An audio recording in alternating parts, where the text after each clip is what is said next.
What's up, Ragin Nation? This is Alex. You're watching the Ragin Nation show. This is just a web series where I talk about all things that matter to me in the world of movies. Before I get into any news, I just want to say thank you to the Ragin Nation for sending me all those birthday wishes. It was absolutely awesome. Yesterday was my birthday, and I had a really great time celebrating with my friends and family. So that was wonderful. If you want to check out what happened on my birthday, be sure to subscribe to my other channel, my personal vlogging channel, Darth Samurai. Check that out, and there's a video that recaps everything that happened on my birthday.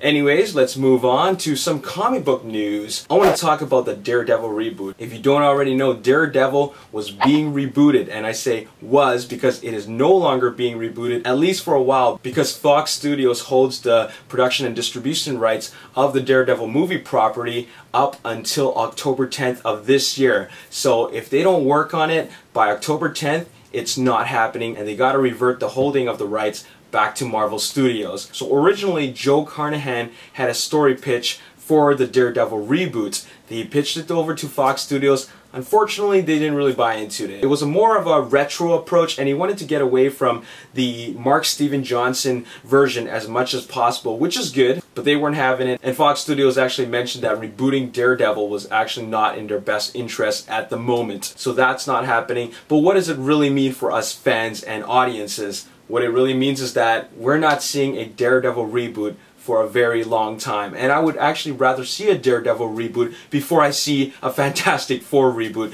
And Joe Carnahan is a pretty solid action director, and that's really too bad that it's not happening. Moving on, let's talk about The Wolverine. Now, what I have to talk about this is that The Wolverine actually is a movie that stands on its own. They just recently announced that it's not going to tie in with the monstrosities that are X-Men Origins and X-Men Last Stand. So, you know how in X-Men Last Stand and X-Men Origins, the continuity is all messed up.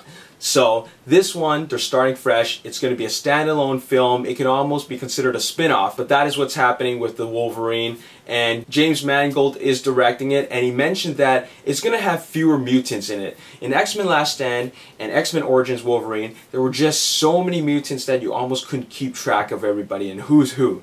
Well, they're not doing that anymore, which is great actually. I think that's a really great thing because now they can focus on the protagonist, Wolverine, or otherwise known as Logan, and also I think they're going to have a stronger antagonist. So that is really good. It's going to be more story and character driven as opposed to going the Batman and Robin route where they just threw in as many characters as they could. So I'm glad they're doing that. And Wolverine's probably going to be fighting like ninjas and samurais and yakuzas or something like that just because it takes place in Japan. So that's what's happening with the Wolverine. Now the big news that I have for you is what's happening with Phase 2 of the Avengers. Phase 2 consists of Iron Man 3, which comes out on May 3rd, 2013. And then there's Thor Dark World, which comes out on November 8th, 2013. And then Captain America Winter Soldier, which comes out on April 4th, 2014. And then there's Guardians of the Galaxy, which comes out on August 1st of 2014. Now Ant-Man might shoot in 2014. That is not confirmed, but it's possible that it might try to get that in before the Avengers 2 comes out. That's right, I said Avengers 2,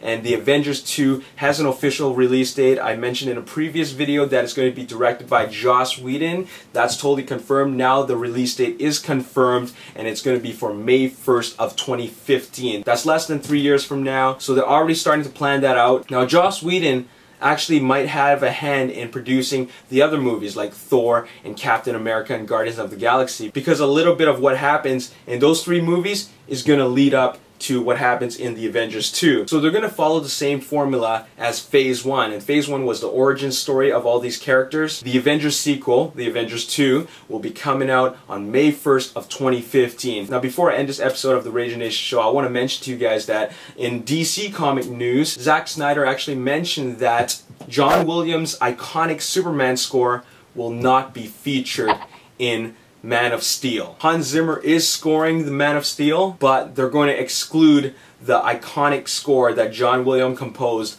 for all the Superman movies, including the atrocious Superman Returns directed by Bryan Singer. But when I heard the Superman theme in Bryan Singer's movie, that was really awesome, and it really gave me goosebumps because it was so nostalgic, because it really reminded me of the awesomeness that was Superman 1 and 2. Anyways, Zack Snyder made a decision, and his reasoning was because they're actually rebooting Superman with the Man of Steel movie. So wouldn't they want to start fresh and create something entirely new? And when I thought about that, I thought, that kind of makes sense. Maybe it's a good idea to start fresh. Everything will be brand new, including the music. It's going to be a whole new take on the franchise. You're going to have all new action, all new faces, and of course all new music. And I really don't have a problem with that. I know some people are going to be pretty disappointed and they might be screaming at Zack Snyder about, making this decision, but I'm welcoming it and I don't have a problem with it. I think that everybody knows that Hans Zimmer is an awesome composer and music producer, so we know that he's going to come up with something epic.